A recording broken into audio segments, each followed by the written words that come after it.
बहुत समय पहले की बात है। गंगापुर गांव में आस्था नाम की लड़की अपनी सौतेली माँ सुशीला और अपने पिता राम प्रकाश के साथ रहती थी। सुशीला की एक बेटी थी जिसका नाम रिया था। रिया देखने में बिल्कुल भी ज्यादा सुंदर नहीं थी, लेकिन आस्था देखने में बहुत ज्यादा सुंदर थी।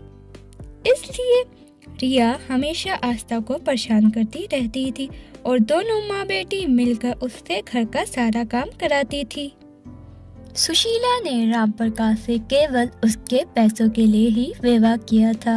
एक दिन राम प्रकाश की तबीयत बहुत ज्यादा खराब हो जाती है, लेकिन सुशीला उसकी अच्छे से देखभाल नहीं करती, जिसकी वजह से राम प्रकाश की मृत्यु हो जाती है।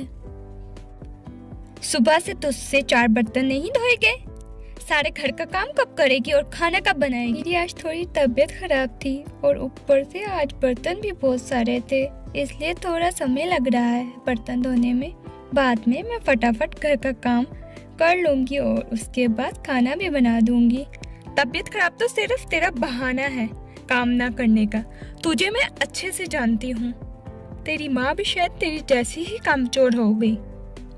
मेरी बेटी को भूख लगी है, समझ में आई? जल्दी से खाना तैयार कर उसके लिए। सब माँ बेटी मिलकर ऐसे ही जुल्म किया करते थे और जो बचा कुचा खाना बच जाता था वो आस्था को खाना पड़ता था। ऐसे ही दिन बीत रहे थे और दोनों माँ बेटी किसी न किसी बात पर आस्था को परेशान करती रहती थी।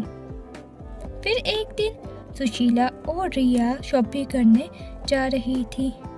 आस्था, जल्दी से जाकर रिया को तैयार कर, हम दोनों ने शॉपिंग पर जाना है। जी माँ। आस्था रिया को तैयार करती है। निकलने से पहले रिया अपनी माँ से कहती है, माँ, इस पर भरोसा मत करना, रसोई में बहुत सारे काजू बादाम रखे हैं, ये ना हो ये सब खा जाए, इसलिए आप रसोई घर में ताला लगा कर जाए। हाँ बेटी, तू बिल्कुल सही कह रही है। इसके बाद सुशीला रसोई घर में ताला लगाकर शॉपिंग के लिए चली जाती है।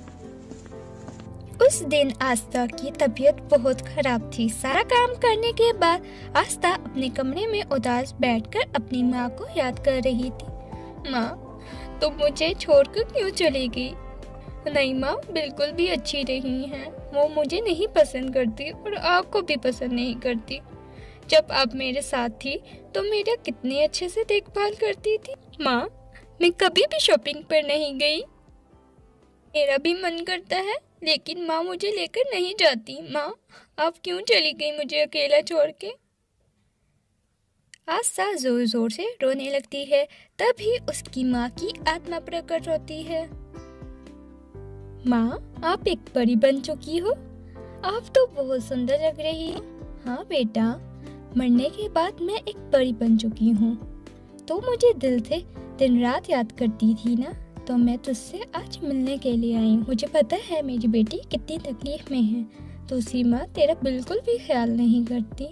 मेरा ही दिमाग खराब था। मैंने तेरे पिता को अपने मरने के बाद दूसरी शादी करने को कहा।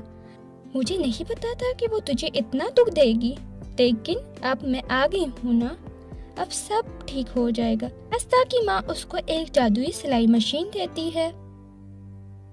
आस्था बेटा, ये कोई मामूली मशीन नहीं, ये एक जादुई सिलाई मशीन है। तुम इसकी मदद से घर का सारा काम जल्दी कर लोगी और जो कोई भी इस मशीन को नुकसान पहुंचाने की कोशिश करेगा, ये मशीन खुद ब खुद ही उसे सजा देगी। मशीन तोड़ने वाले की अकल ठिकाने आ जाएगी। क्या माँ, सच में? हाँ बेटा, अब मेरा पृथ्वी में रहने का समय खत्म हो गया है। इसके बाद उसकी माँ की आत्मा वहाँ से गायब हो जाती है। आस्था उस सिलाई मशीन की मदद से घर का सारा काम बहुत ही आसानी से कर लेती थी। इस बात का जब उसकी सौतेली माँ को पता चलता है तो वो आस्था के कमरे में जाती है और उस सिलाई मशीन को तोड़ने की कोशिश करती है। नहीं माँ, आप भले के लिए कह रही हूँ, प्लीज ऐसा मत कीजिए। अच्छा, तू मुझे धमकी देती है, रुक। इसके बाद सुशीला सिलाई मशीन को तोड़ने के लिए अपनी बेटी रिया से एक हथौड़ा मंगवाती है। उसके बाद उस हथौड़े से मशीन पर जोर से वार करती है। मशीन पर वार करते ही सुशीला को जोरदार करंट लगता है। ये क्या हो गया माँ आपको? जरूर इस आस्था ही ने कुछ किया होगा। तेरी मशीन तो मैं अपने हाथों से खुद ही तोड़ूंगी। ऐसा कहते हुए रिया भी उस मशीन पर वार करती है और जैसे ही वो वार करती है उसे भी जोर का झटका लगता है। मैंने आप दोनों से कहा था ना कि ऐसा मत कीजिए, पर आपने मेरी बात नहीं सुनी। देख लिया इसका अंजाम। अब आगे से मेरी मशीन को छूने की हिम्मत मत करना, वरना अगली बार उससे भी तगड़ा झटका मिलेगा आप दोनों को। उस दिन के बाद से दोनों माँ बेटी ने आस्था के साथ अच्छा व्यवहार करना शुरू कर दिया। अब वो दोनों आस्था से घर का काम भी नहीं करवाती थी और उस खुद गर्मा गर्म खाना परोसती थी। आस्था मन में सोचती है, मैं चाहती थी कि इन दोनों के मन में मेरे लिए प्यार हो, लेकिन ये दोनों कभी नहीं सुधरेंगी। डर से ही सही, ले अब मेरे साथ अच्छा व्यवहार तो करती है ना। तो दोस्तों, कैसी लगी हमारी स्टोरी?